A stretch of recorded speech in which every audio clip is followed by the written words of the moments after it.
Hello बच्चों, let's read out a question. For the efficiency of Carnot engine is 50%. The temperature of its sink is 7 degrees Celsius. To increase its efficiency to 70%, what is the increase in temperature of the source? So यहाँ पर देखिए कैनॉट्स engine के बारे में बात की जा रही है, ठीक है।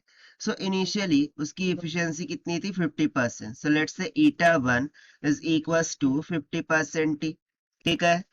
सो अब फाइनली क्या हो गया है, उसकी एफिशिएंसी ईटा 2 हो गई है जो कि 70% की इक्वल हो गई है। और ये किसके कारण से हो रहा है, सिंक का जो टेम्परेचर है वो इंक्रीज होने के कारण से। अब वो भी इंक्रीज कितने से हुआ है, 7 डिग्री सेल्सियस से। सो हमें फाइंड करना है the increase in the temperature of source.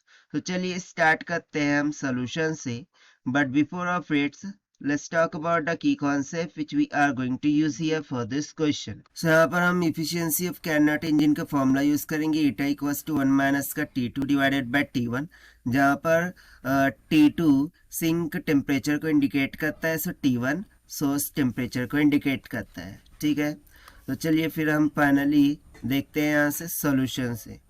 तो देखिए eta 1 एंड eta 2 ऐसा तो हमने यहाँ पर कंसिडर कर लिया है। नाउ लेट सपोज कि जो T2 है this will be equals to, इसको हम कैल्विन में कन्वर्ट कर लेते हैं, 273 प्लस में 7 डिग्री सेल्सियस था, ठीक है। So this will comes out to be 280 kelvin की इक्वल। अच्छा T2 कांस्टेंट रह रहा है, ठीक है, this is going to be constant ही, बट इंक्रीमेंट किस में हो रहा है, सिंक टेम्परेचर। सो उसको हम मान लेते हैं डेल्टा T1, जिसको हमें यहाँ पर कैलकुलेट करना है, क्योंकि T1 यहाँ पर क्या होता है, सोर्स टेम्परेचर होता है। सो यहाँ पर हम दो केसेस लेकर चलेंगे अकॉर्डिंग टू फर्स्ट केस। यदि मैं फर्स्ट केस मानूँ, सो फर्स्ट केस में इफिशियंसी क्या थी, eta 1, this is equals to 1 minus का T2 डिवाइडेड बाय T1 था। So this is equals to eta 1 कितना है 50%, so this will become 50 divided by 100 is equals to 1 minus का T2 कितना है, तो 280, ये 280 केल्विन है, ठीक है। सो 280 डिवाइडेड बाय, अब इनिशियली जो सिंक का टेम्परेचर था वी डोंट नो, राइट। सो उसको हम एज इट इज T1 यहाँ पर सब्स्टिट्यूट कर देंगे। तो चलिए इसको सॉल्व करते हैं। सो हो जाएगा 280 divided by T1 is equals to 1 minus का 50 डिवाइडेड बाय 100 कितना हो जाएगा 1/2, so it will be 1 minus 1/2, so it will comes out to be 1/2 की इक्वल। सो यहाँ से देखिए 280 divided by T1 is equals to 1/2, that means T1 is equals to 2 2 4 8 2 16, यानी कि कितना आ जाएगा 560 केल्विन की इक्वल। सो ये आ गया हमारे पास T1, ठीक है, यहाँ पर हमें पास T1 आ गया। अब हम सेकंड केस लेकर चलते हैं, जब इफिशियंसी ईटा 2 थी, so this will be equals to 1 minus का T2 डिवाइडेड बाय, बस सिंक टेम्परेचर क्या होगा, चेंज हो जाएगा, दिस विल बिकम T1 का डैश, ठीक है। सो ईटा 2 कितनी है 70%, यानी कि 70 divided by 100, this is equals to 1 minus का T2 तो सेम ही है, that is 280 kelvin divided by T1 dash calculate करना है।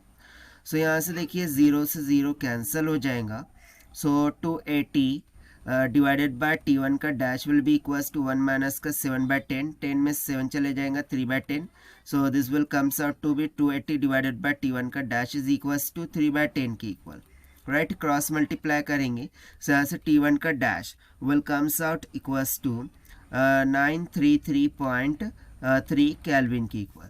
बट हमसे बेसिकली पूछा क्या गया था, इंक्रीज इन सोर्स टेम्परेचर, ठीक है।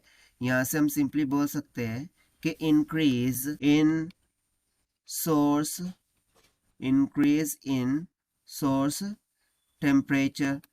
सो वो क्या होगा, delta T1 that would be equals to final minus initial, यानी कि T1 का डैश माइनस में T1, so this will be equals to 933.3 minus में, और इनिशियल कितना था 560, राइट।